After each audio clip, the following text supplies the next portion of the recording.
Takže, milé dámy, vážení páni, ja vás srdečne vítam na ďalšom našom bode programu.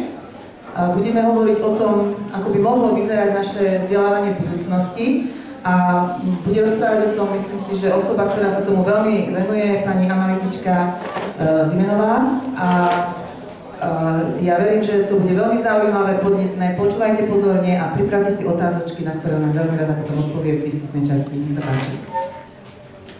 Ďakujem pekne.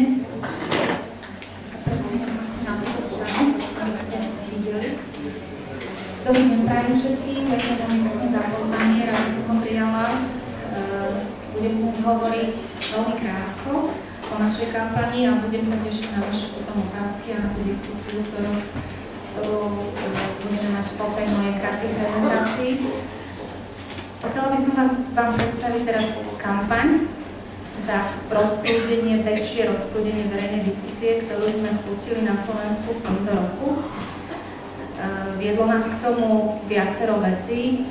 Vy ste tzv. Informovaná verejnosť, takže vám nemusím hovoriť o tom, ako prebiehala verejná diskusia minulý rok o rôznych pripravených zmenách v školstve.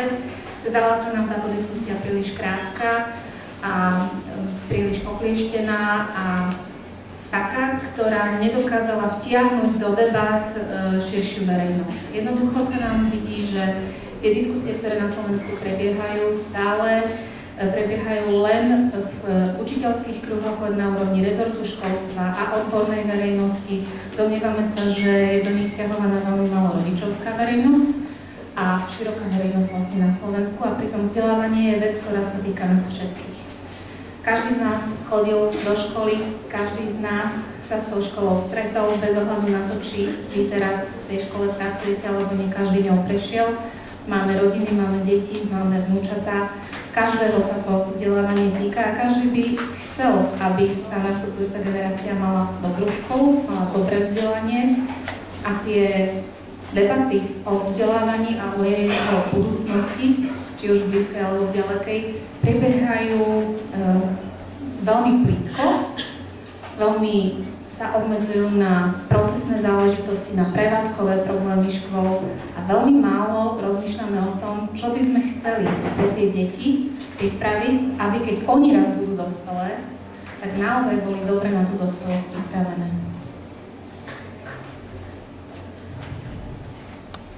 Túto kampaň sme odštartovali v januári, 31. januára, v Bratislave, v Baltýho paláci a boli sme veľmi radi, že pozvanie prijala na otvorenie kampane fínska ministerka, pani Krista Kiuru.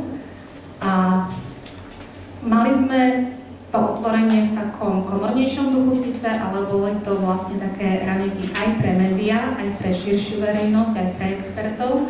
Práve kvôli tomu, aby sa to dostalo viac do povedomia ľudí. Čiže nebola to aktivita len vyslovene pre školy a pre učiteľov, ale už táto prvá aktivita bola pre širšiu verejnosť. Prečo fínska ministerka? Prečo sme si pozvali? Prečo sme boli radi, že vôbec prejavila záujem prísť na otvorenie našej kampane? Hovorila veľa pani fínska ministerka o fínskom školstve. Všetci vieme, že to fínske školstvo je už často skloňované, už je toho aj niekedy príliš veľa. Ako sa nám dáva za príklad, že teda fínsky žiaci prosperujú najmä v tých medzinárodných testovaniach, že teda majú výborné výsledky a podobne. Ale našu kampaň nechceme urobiť takú, že by sme teraz išli propagovať fínske školstvo, alebo že by sme chceli už na začiatku povedať, no tak poďme mať také školy ako vo Fínsku, lebo toto my chceme, lebo toto je výborné. Nie. My sme ju zavolali preto a pýtali sme sa aj mnohé veci práve preto, lebo nás zaujímalo, akým spôsobom sa vo Fínsku k tým zmenám pozitívnym, ktoré už majú teda pozitívne dôsledky, vlastne prepracovali.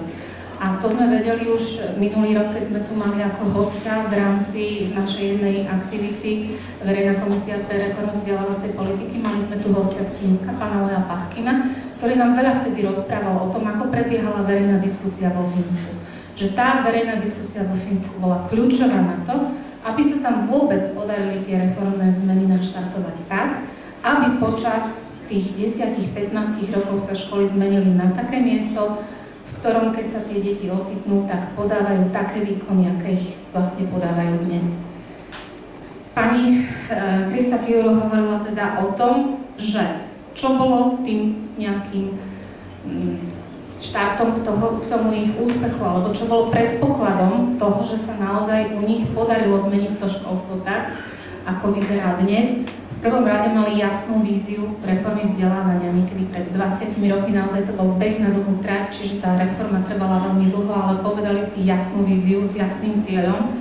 A táto jasná vízia s jasným cieľom mala aj rozpracované jasné kroky. Niekoľko krokov strategických, ako k tomu cieľu dospieť. To je niečo, čo nám ukazujú naše diskusie, že toto nám stále chýbalo a chýba, a preto sme práve začali uvažovať o tom, urobiť to podobne, tú verejnú diskusiu a tu tie strategické plány, tak ako v tej krajine, kde sa to na základe toho začalo dariť. Upozornila nás, že zmeny v školstve sú naozaj behom na dlhú trať a že je veľmi dobré, ak sa tie cieľové požiadavky alebo tie priority v spoločnosti prezentujú tak, aby sa na nich spoločnosť zhodla. To znamená, tá celospoločenská zhoda na prioritách ochraňuje tú reformu pred tým, aby sa vždy zmenila s výmenou napríklad vlády alebo ministra alebo s nejakou zmenou spoločenskej klímy. Čiže ak sú tie ciele reformné dobre prediskutované v spoločnosti, v širokej spoločnosti, aj z vrátane rodičov, ak sú prijaté a je zhoda v tej spoločnosti na nejakých prioritách, že áno, toto by sme chceli, aby v budúcnosti deti vedeli, aby tie školy, v ktorých budú mali takýto a takýto charakter, taká atmosféra by bola a takto, aby boli pripravení učitelia, tak potom tá celospoločenská zhoda vlastne ochraňuje tú reformu alebo tie jej ciele pri tom, keď sa vymení vláda, pretože všetci vedia, na čom pracujú a ten nastupujúci minister to nespochybňuje. Konsenzus sa u nich rodil v širokej spoločenskej diskusii. To je niečo, čo nám kladlo na srdce, že naozaj takto je to zmysluplné, takto sa to dá, pretože oni sami, ona je členka vlády, oni sami vo Fínsku si nevedia predstaviť, že by niečo nadiktovali školám, nadiktovali učiteľom alebo rodičom, že teraz takto sa to bude diať a bez tej diskusie predtým a zároveň aj potom, pretože tá diskusia o vzdelávaní v nich prebieha ešte stále a permanentne. A vyslovene šokujúce bolo číslo, ktoré spomenula, ja som ho sem uviedla. Aktuálne vo Fínsku prebieha diskusia o predškolskej výchove. O 5-ročných deťoch, ktoré treba pripraviť na školu. Spôsoby, akými ich chcú pripraviť, teraz práve diskutujú, takže o tom hovoriť nebudem, ale do tej debaty práve koncom roka 2013 a začiatkom tohto roka sa zapojilo 11 000 rodičov a priniesli aktuálne návrhy na zmeny. To znamená nielen maily, že ja by som chcel toto a toto, ale sa diali aktivity rôzne, či v škôlkach, či v školách, či v samosprávach na úrovni municipalít. Prosto sa pýtali rodičov a tá iniciatíva vychádzala z rezortu školstva. Druhými hostiami na tom štarte sme mali našich kreatívnych partnerov, pána Zdenka Slejšku a Tomáša Fešteka. A neviem, či ste počuli o tej iniciatíve v Čechách, ktorá prebiehala minulý rok, ale volalo sa to Česko mluví o vzdelávaní. Tam som nechala webovú stránku, na ktorej ešte stále sú aktuálne veci a práve sú tam aj závery a výstupy z tej kampane. Táto iniciatíva Česka bola vlastne aj stála vlastne pri zrode našich úvah o tom, že by sme chceli niečo podobné spustiť aj na Slovensku. Už som spomínala iniciatívu Verejná komisia pre reformu vzdelávacej politiky, s ktorou sme štartovali minulý rok práve s pánom Leom Pachkinom 17. januára 2013. Prvú takú verejnú prednášku o fínskom školstve, aj potom odborný workshop. A v ten istý deň 17. januára 2013 štartovala táto česká kampaň v Čechách, ktorá mala plánované obdobie pol roka. A oni si teda vzali za cieľ sformulovať ciele vzdelávania na novo, i keď už nejaké samozrejme vzdelávacie ciele tam sformulované boli a reforma takisto prebiehala a prebieha dokonca rýchlejšie ako u nás, ale cítili potrebu na novo sformulovať vzdelávacie ciele práve preto, že sa mal vytvárať strategický plán budúceho vývoja vzdelávania do roku 2020. Toto avizoval rezort školstva v Čechách a vedeli, že takýto materiál, takýto nejaký dokument bude rezort školstva vytvárať a práve chceli predísť tomu, aby ho vytvoril za 2 týždne tak len spoza stola, ako to býva zvykom. A chceli teda predtým ešte stihnúť urobiť aspoň na pol roka verejnú diskusiu a zbierať návrhy a námety z verejnosti. Chceli zmapovať predstavy verejnosti o budúcnosti vzdelávania a zároveň zaistiť, aby každý nový minister školstva nezačínal vždy od nuly, čiže podobný cieľ ako v tom Fínsku. A chceli teda pripraviť tzv. Štartovací balíček pre nového ministra školstva, ktorý mal nastúpiť neskôr a zhoda náhod sa stala taká, že potom v Čechách padla vláda a vo svojej podstate mali ten balíček pripravený práve včas. Takže im sa to do istej miery podarilo. Do akej miery, tak to už si môžete zistiť aj na tom webe, sú tam prístupné tie výsledky a vystúpiť rada odpoviem potom na nejaké otázky, ak ste mali. Aké sú naše ciele a aké sú naše snahy, alebo prečo to vlastne chceme robiť my tu?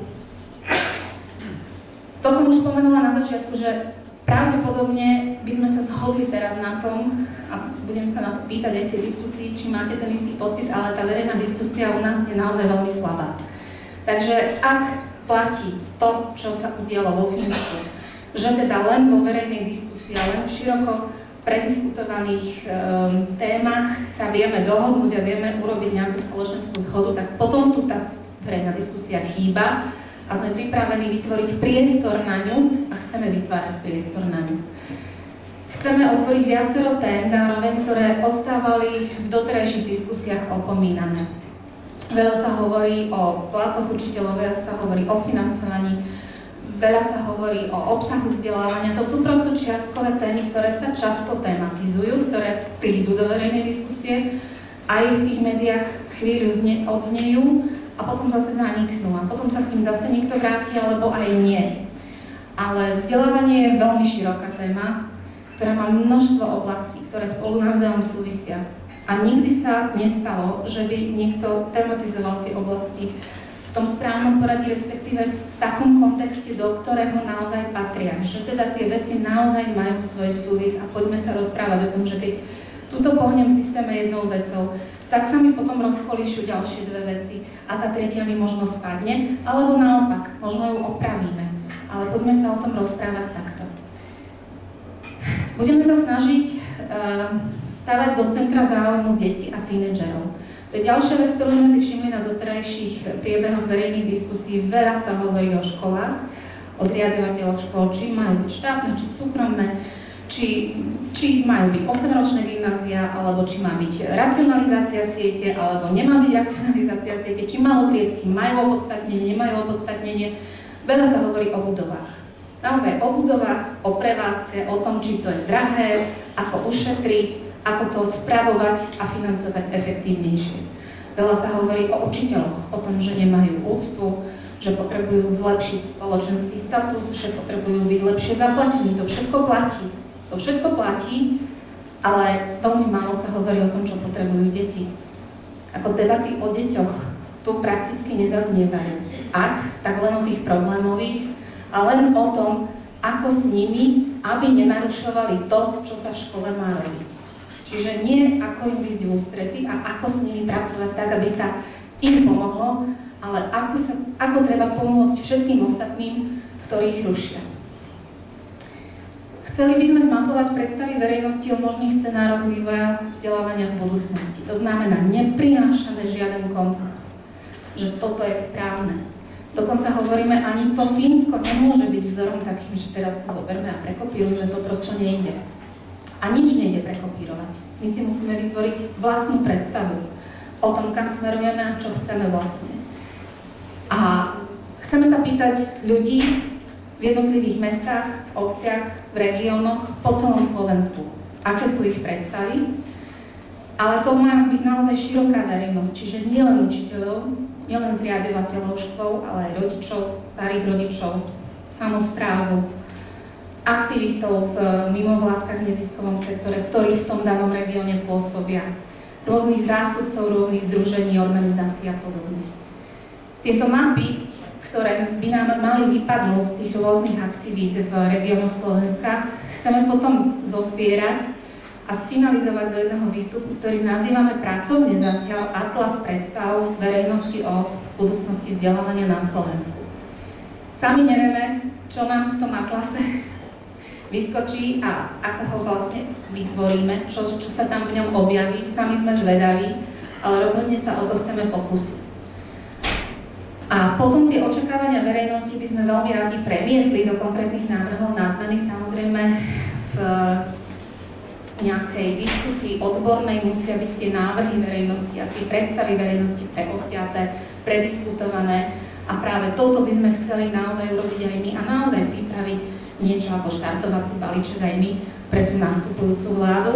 A dali sme si preto viac času, ako si dali Česi, my to chceme stihnúť, respektíve robiť rok a pol. Takže za rok a pol predpokladáme, že sa nám niečo podarí. Sami Česi povedali, že ten pol rok je na to málo, takže sme si nechali poradiť. Teraz som sem dala takú hraciu plochu, s ktorou sme vlastne začínali ten štart. Mali sme pripravené takéto prezentačné materiály, takto vyzerala tá hracia plocha na tvrdom papieri, dá sa to naozaj hrať. A že čo to vlastne teda je, idem vysvetliť. My sme poňali tú verejnú diskusiu ako hru, do ktorej by sa mohol zapojiť každý. Nazvali sme ju Človeče, zapoj sa. Priznávam, že inšpiráciou k tomu nám bola práve tá diskusia z minulého roka, ktorú spustil rezort školstva, kde minister Čaplovič nám dal príležitosť pripomienkovať návrhy v správe o stave školstva a dal nám jednu mailovú adresu, na ktorú sme mohli posielať tie pripomienky. A nám sa to naozaj zdalo, keď sme o tom hovorili, že takto je ale fakt strašne málo, jednak času, jednak spôsob, akým majú tí ľudia sa k tomu vyjadrovať. Jedna mailová adresa sa nám zdala veľmi málo a nazvali sme to, že tak to je ako človeče, nehnevaj sa. Prosto hoďte si kockou, komu sa to podarí a ten návrh prejde, tak ho akceptujeme, komu sa to nepodarí, no tak ho neakceptujeme a môžete ešte vyraziť nejakému superovi, povedzme ako túto panáčika, keď presadíte ten svoj, tak nepresadí sa on. Prosto človeče, nehnevaj sa.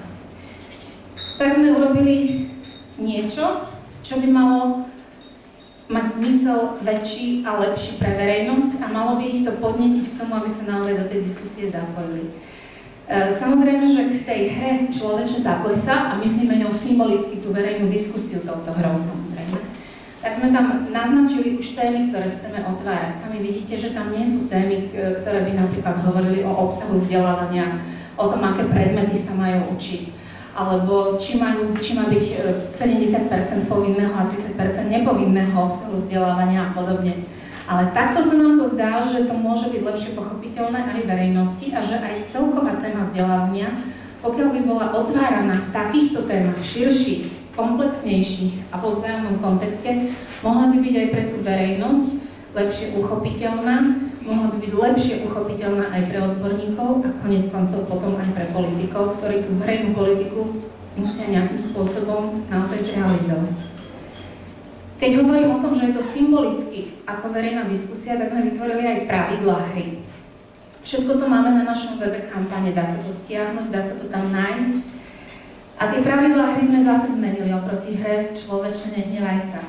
Hovoríme o tom, nebudem ich tu čítať, je ich 13. Máme ich tu na zadnej strane, aj na tom webe sú. Hovoríme o tom, že vstúpiť do hry môže každý a kedykoľvek. Že figurky nerozdávame, každý si nájde svoju, pretože každý sa bude hrať s tou svojou vlastnou jedinečnou figurkou, pretože aj my sme jedineční, keď vstupujeme do tej diskusie. Každý má rovnako silný hlas v tej hre. Čiže tie hlasy znejú rovnako bez ohľadu na to, či ide o rodiča, učiteľa, odborníka, experta, politika, riaditeľa školy.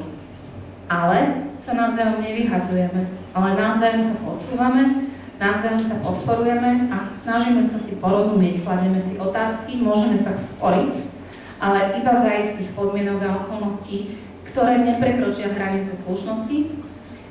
A čím viac hlasov znie spoločne, čím viac ľudí sa dostane ako keby na to jedno políčko, tak tým majú ten hlas silnejší. To znamená, vyslovene sa snažíme podnecovať ľudí, aby sa prepájali, sieťovali, spájali.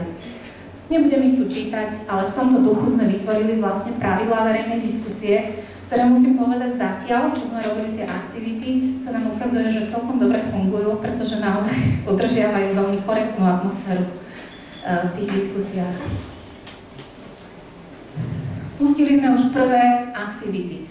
Môžem potom o nich povedať viac, ale tie aktivity zatiaľ sú, okrem samozrejme viacerých eventov, ktoré sa budú plánovať ad hoc, pravidelné 3 kategórie týchto aktivít budeme mať. Budú to okrúhle stoly. Už sme začali 10. marca, mali sme prvý okrúhly stôl v priestoroch Národnej rady, čo sme veľmi radi, že sa nám takto podarilo, pretože sme oslovili poslancov školského výboru.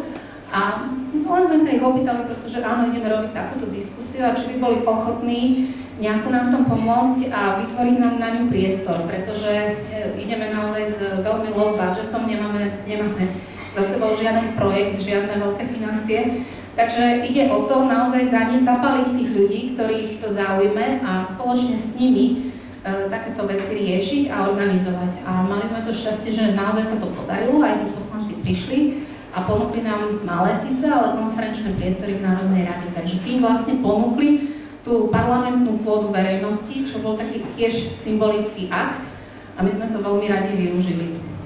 Na tomto okrúhlom stole sa stretli odborníci, učitelia, vzdelávací experti, ale aj rodičia, psychológovia, špeciálni pedagógovia a podobne. A hlavnou témou tohto okrúhleho stola bola vlastne diskusia najmä o tých návrhoch, ktoré Slovenská komora učiteľov predložila Rade pre systémové zmeny a ministrovi školstva práve vo februári. Neviem, že či ste ich čítali, nečítali, alebo či ich poznáte. A my sme sa vlastne chceli rozprávať s komorou učiteľov o tom, ako tieto návrhy pomôžu deťom.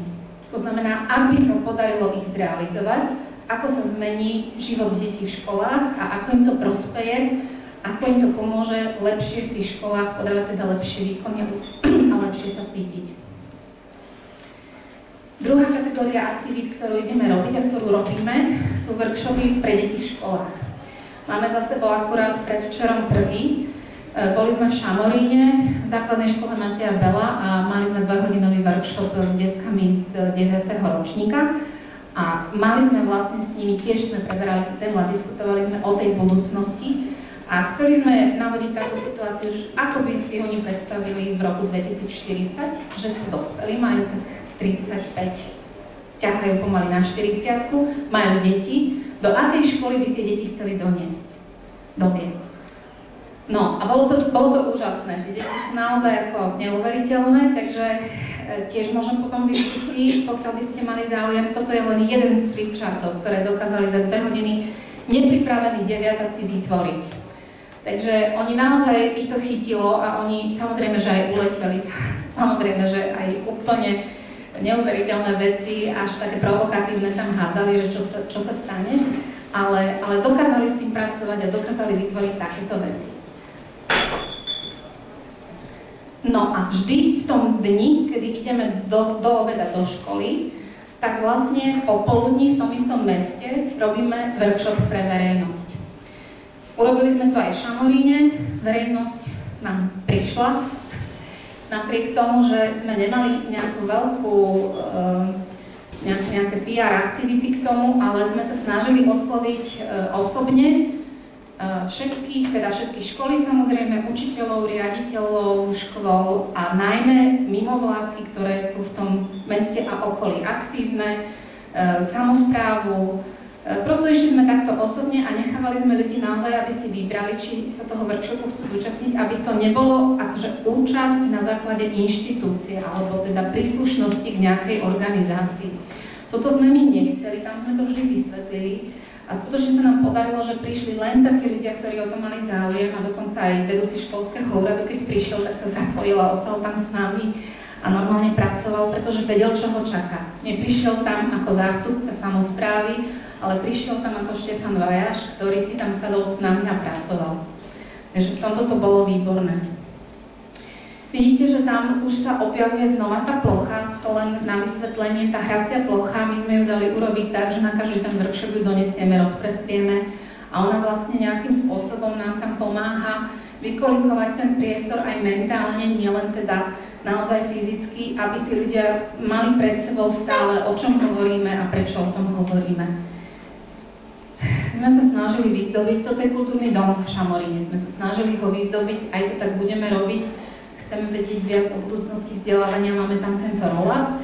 a vyzdobili sme to takýmito heslami a chceme dať hlas všetkým a chceme počúvať vás, pretože toto a toto by sme radi všetci vedeli, takto a takto by sme chceli deťom pripraviť budúcnosť, čiže snažíme sa ich motivovať a urobiť to tak, aby to bolo aj zrozumiteľné a aby to pre nich bolo aj pútavé. Takto to vlastne vyzeralo, takto to fungovalo. Ten workshop, možno sa vám zdá, že nebol veľmi naplnený, že nás je tam málo, ale ten workshop, tak ako je postavený, je 4-hodinový a je veľmi náročný a on zniesie vlastne kapacitu maximálne do 20 ľudí. Ako nad 20 ľudí, keby sa ho zúčastnilo, tak už by to asi nefungovalo. Takže my sme boli radi, že nás bolo 14. To je posledná fotka. A teraz vlastne len taká výzva pre vás. Pokiaľ vás zaujala tá kampaň, a pokiaľ vás vlastne ani nie kampaň, ale pokiaľ vás tá myšlienka, poďme spolu diskutovať, poďme sa baviť o tom, ako to má v budúcnosti vyzerať a čo preto treba spraviť, zaujalo, tak sa zapojiť. Toto ja som prišla vlastne vás pozvať do tej diskusie. Ja som neprišla informovať o tom, čo robíme, ale pozvať vás do tej diskusie a iba načrtnúť tie možné aktivity. Ale tých aktivít určite môže byť viac. Jedna z nich je, že stačí prísť na našu web stránku chcemevedieťviac.sk, zadať mail a keď zadáte ten mail a stlačíte tam, alebo teda kliknete na Chcem vedieť viac, tak vám automaticky na tú vašu mailovú adresu začne chodiť newsletter každý týždeň.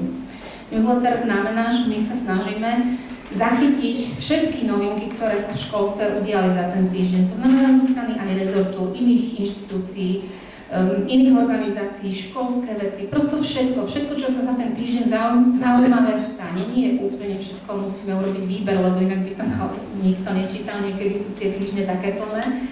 Ale urobíme výber z tých udalostí a prinášame to ľuďom, ktorí keď si zvyknú na to, že im to príde do toho mailu, tak vlastne im robíme servis, informačný servis. Môžete nám napísať o vašich aktivitách, o vašich názoroch, alebo čokoľvek by ste nám chceli povedať, poradiť, alebo nám odkázať na náš mail. A boli by sme veľmi radi, aby ste to šírili ďalej, aby ste ľuďom okolo seba, vo svojom okolí povedali, že takéto niečo existuje a že prosto áno, že klikni si na to a pozri si, či ťa to zaujíma, lebo vyzerá to tak, čo ja viem, no tak skúšajú to, však pozri sa na to a urob si názor. Zúčastnite sa našich aktivít, pokiaľ budeme niekde v blízkosti vo vašich mestách a prídeme tam, tak naozaj by sme boli veľmi radi, keby ste o to prejavili záujem a veľmi budeme radi, ak nám ich pomôžete zorganizovať. Toto je taká výzva vlastne naša smerom k vám, my sme veľmi malý tím. Kampaň organizuje Nové školstvo v spolupráci s nadáciou Milana Šimečku a s CVEKom, teda s Centrom pre výskum etnicity a kultúry. Ale robíme to nie ako 3 inštitúcie, ale robíme to ako 4 kolegovia jednotlivci, ktorí sú zanietení pre vec. Na webe máme o nás aj informácie a my naozaj dúfame a veríme v to, a zatiaľ sa nám to ukazuje, že by to aj mohlo byť reálne, že sa k nám do nášho tímu pridajú postupne ďalší ľudia, že sa budeme sieťovať a že vlastne budeme vytvárať také ohnívka tých aktivít, a zbierania tých názorov a skúseností po celom Slovensku, že sa naozaj ten, kto má o to záujem, prihlási, že dá o sebe vedieť a že sa budeme dokázať spojiť a prepojiť. Už sa nám to pomaličky darí, na našom webe už máme 7 ďalších organizácií, ktoré sa vlastne pridávajú v tej kampani a s pomocou ktorých sa budeme snažiť pokračovať v tých aktivitách, pretože mnohé z tých aktivít budú robiť tí ľudia v tých inštitúciách aj pro bono, prosto len preto, lebo ich to zaujalo a teda toto bude ich príspevok k tej kampani a k tej našej práci. Takže môžete sa pridať ku kampani aj tým, že viete o niečom, čo plánujete robiť tak či tak. Ja neviem, v škole budete robiť nejakú olympiádu pre všetky decká, alebo v spolupráci so samosprávou plánujete nejakú úžasnú vec, alebo len tak máte prosto aktívnych rodičov a hľadáte pre nich nejakú aktivitu a môžeme to prepojiť. Čiže ak sa budú diať nejaké aktivity u vás a vy máte pocit, že by bolo dobre spájať tie hlasy a dať aj o tej svojej aktivite vedieť a zároveň ňou povedať, že áno, je to dôležité, chceme aj my, aby nás bolo počuť, tak by bolo výborné, keby tá vaša aktivita išla s tým, že aha, aj my vieme o tejto kampani a toto, čo robíme, je náš príspevok k tomu, aby sa o vzdelávaní vo verejnosti viac hovorilo. Chceme, aby tieto veci boli viditeľné. No a posledné samozrejme, že hľadáme podporu na kampaň. Nemáme to šťastie ako predrečník predo mnou, takže my momentálne naozaj hľadáme tie zdroje a budeme vďační za každý príspevok. A prečo vás pozývam? Preto, lebo jedno z pravidiel, je to pravidlo číslo 8 v našej spoločenskej hre Človeče zapoj sa. Hlasy jednotlivých hráčov majú rovnakú silu, ale platí, že ak sa spoja, tak znejú silnejšie. Takže ďakujem veľmi pekne. A teraz, ak máte nejaké otázky, veľmi rada zodpoviem.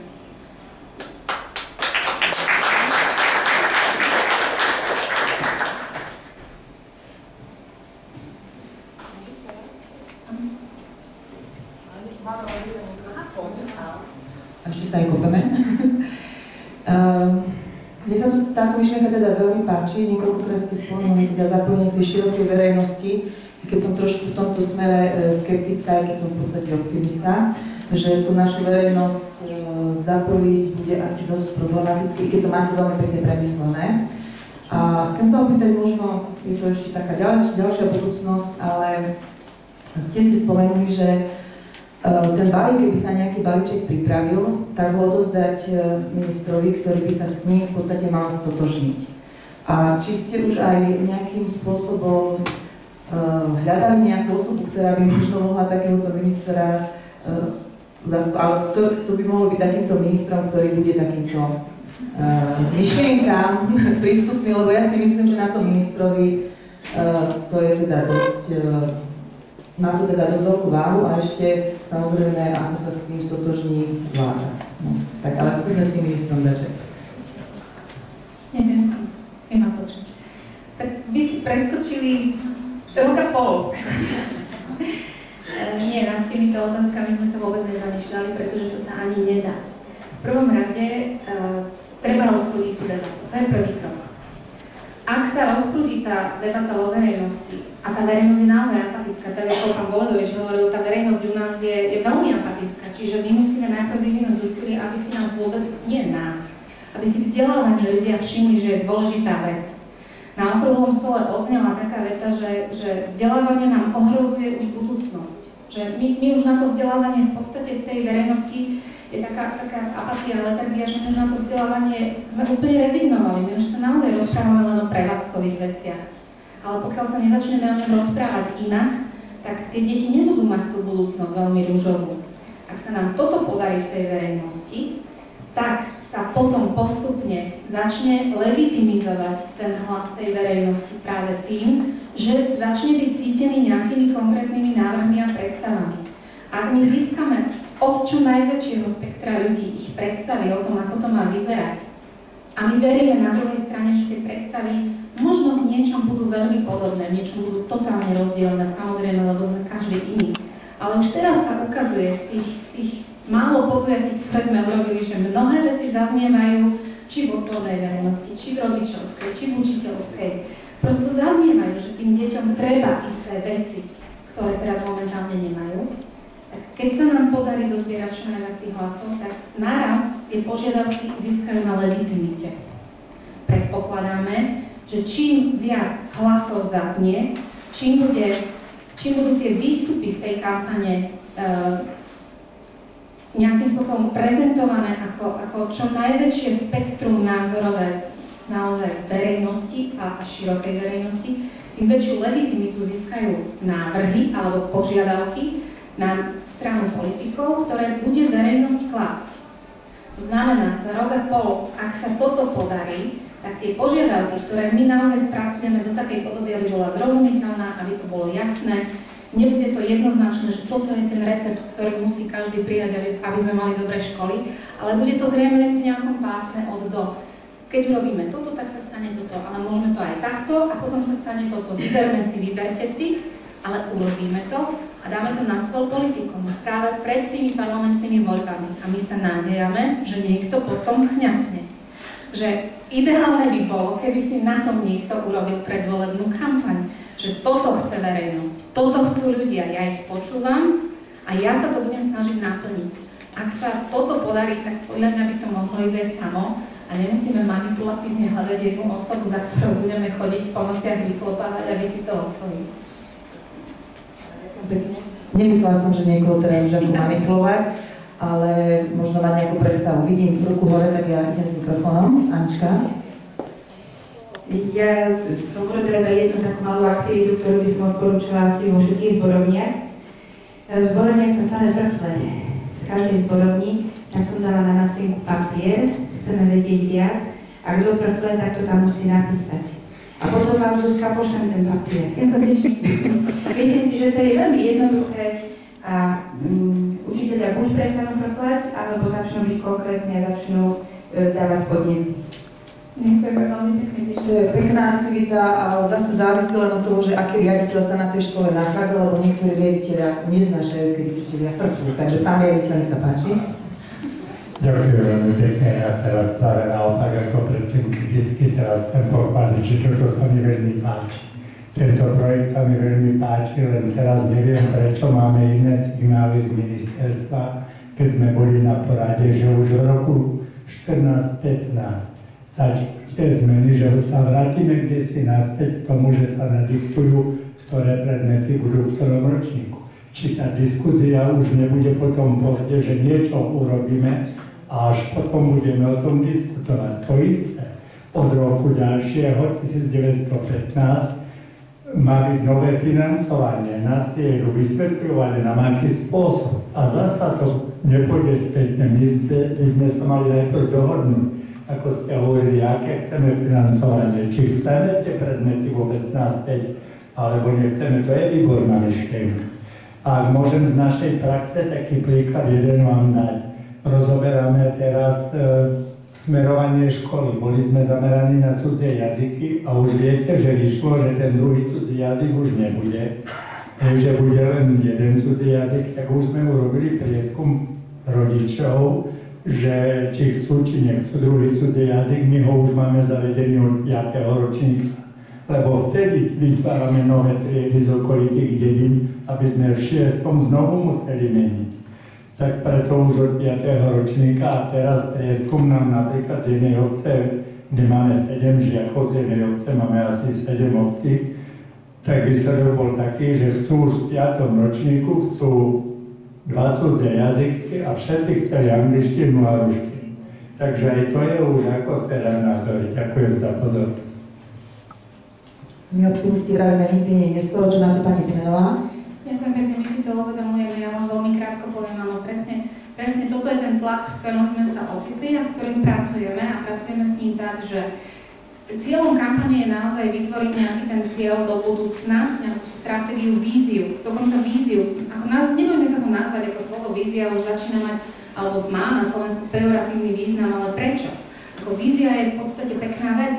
Povedzme si, čo by sme chceli v ďalekej budúcnosti. To je hlavný cieľ tej kampane. A zároveň si uvedomujeme, že to veľmi rýchlo akceleruje, že tie zmeny v školstve sa dejú a dejú sa bez ohľadu na to, či to chceme alebo nechceme. Jednoducho politická sila je taká silná, že ich presadzuje a presadí veľmi pravdepodobne a my musíme aj nejakým spôsobom tieto zmeny komentovať a nejako sa snažiť ich korigovať. A dokonca už sú aj také hlasy, že mnohé bude úspech, keď sa aspoň zastavia.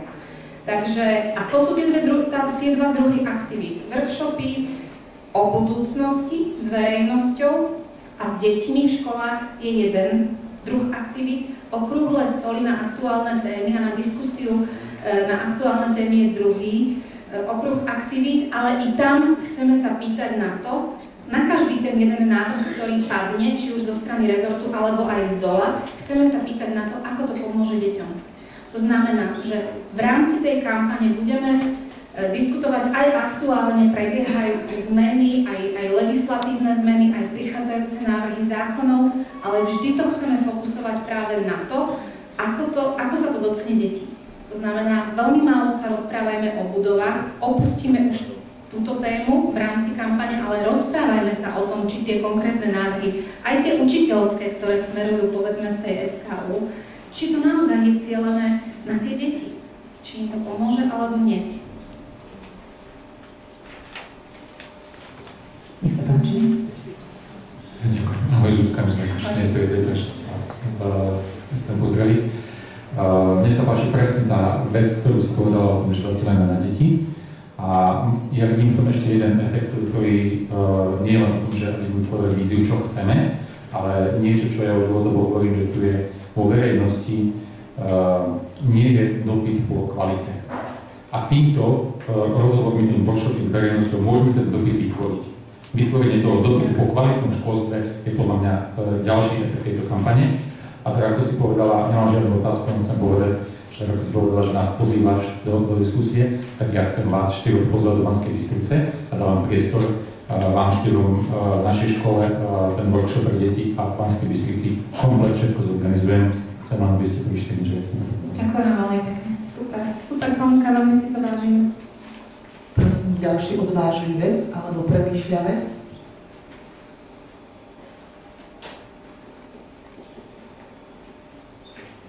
Nevie tak aha, dobre. Ja to skúsim odkričať. Ja by som chcela, povedzte nám o tých deviatakoch. Mňa by veľmi zaujímalo, čo tie deti si predstavujú, lebo ja už mám deti školopovinné, o 20 rokov už budú oni pomaly rodičia, takže a možno také tie práve ustravené nápady sú zaujímavé pre nás, lebo potom uvidíme, že čo tie deti naozaj chcú. Ja si to budem len tak matne spomínať, lebo to nemám pred sebou a naozaj sme to zažili predvčerom a ešte aj ten popoludnejší, mne sa to dosť ako teraz pletie, ale najmä Elena Kriklerová, Peter Drál z nadácie Milana Šimečku a z Cveku sú kategória veková 30-tníci, to znamená mladí ľudia. Keď sme odchádzali zo základnej školy, tak povedali, fúha, my sme už úplne ako dinosauri. Však akože my už nemáme vôbec, ich nestíhame v tom myslení, ktoré oni majú napríklad v tých technológiách. Pre nich je to ako dýchať, oni nadizajnovali také triedy, kde naozaj všetko bude už len na tie dotykové senzory, kde všetko bude elektronické, automatické. Prosto toto je pre nich úplne normálne a nemali pocit, že tvoria sci-fi. Oni mali pocit, že takto by sme to chceli, takto to konečne bude vtedy. Takže to je prvá vec, ktorá tam vypadla. Druhá vec, ktorá vypadla, bola zaujímavá, že pracovali v skupinách. Bolo to 22 detí, ktoré pracovali v 4 skupinách.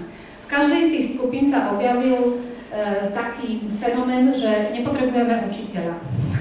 Je mi to veľmi ľúto, ale tie deti to takto vidia. Nahradí ho obrazovka, nahradia ho rôzne dáta, budeme mať nejaké pokyny, budeme my mať nejaký personálny kód, pod ktorým sa budeme prihlasovať, my tam budeme mať nadizajnované nejaké kroky, ktoré máme urobiť, ale toho učiteľa tam nevnímali. Na druhej strane veľmi pozitívna vec bola, že každý kreslil triedu, hoci boli za počítačmi a boli teda takto technologicky poprepájani, každý kreslil triedu a v tej triede seba, alebo teda svoje dieťa, spolu s ostatnými. A na naše otázky, no dobre, ale však ste zosieťovaní, to naozaj by sa vám chcelo chodiť do školy, že na čo? Však učiteľa netreba, však na čo? No moment, my chceme byť spolu. Takže oni majú silný pocit tej komunity a toho spoločenstva. Aj v dnešnej dobe, napriek tomu, že žijú virtuálne, že žijú na Facebookoch, že prosto majú tieto aktivity, ale to je strašne cenené u nich ako hodnota, mať svojich kamarátov a mať to spoločenstvo a mať tú komunitu. Ďalší moment, ktorý tam bol, samozrejme sa delili, teda líšili tie názory, či to bola skupinka dievčat, ktoré samostatne sa tak rozdelili do dievčenských a chlapčenských skupín. Toto stále tam fungovalo. A tie dievčatá tak viac tvorili pre ostatných a boli také, by som povedala, tú triedu a tú školu otvárali aj rôznym skupinám, ktorým treba pomôcť. Kdežto chlapci, jedna skupina prekvapila, tí si vytvorili školu, ktorú nazvali Základná škola zručností do života. Áno, Základná škola zručností do života. Tam v tej škole sa bude učiť iba toto. A vstupenka na tú školu, lebo to bude výberová škola a bude sa za ňu platiť, lebo oni budú jej zriadovateľi a oni chcú byť strašne bohatí, tak vstupenka na túto školu bude test prežitia jeden deň a jedna noc v nejakom hustom lese. Bez ničoho. Tam tie deti prosto, ktoré majú ísť do tej školy na ženu a deti, ktoré prežijú, tak tam môžu chodiť, deti, ktoré neprežijú, tak tam vlastne neprežijú. Na našu takú provokatívnu otázku, no dobre, ale akože keď tam príde niekto na vozíku, proste chceli sme nejako to sociálne cítenie tam nejako zistiť. No, tak oni neprežijú, že to je jasné, že oni neprežijú, čo by tu robili.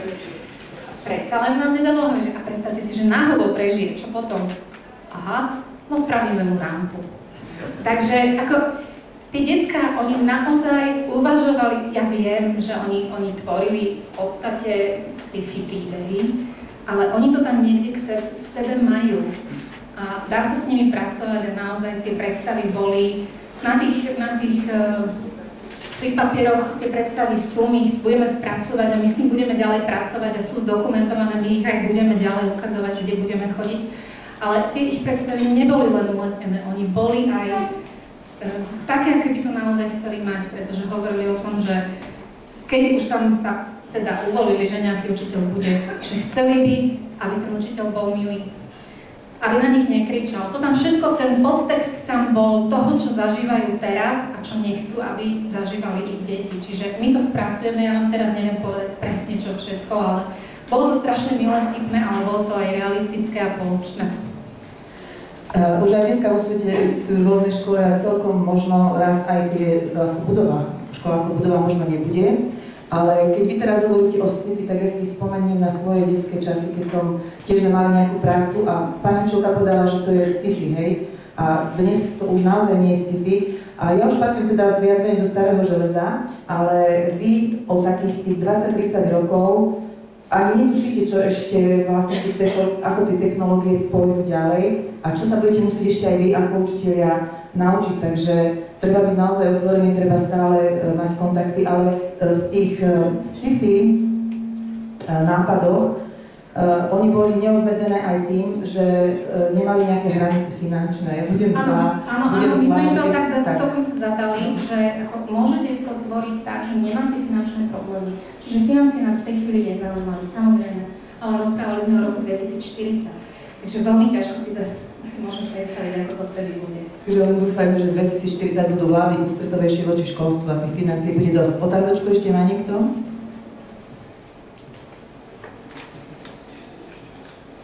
Aj čas vypršal.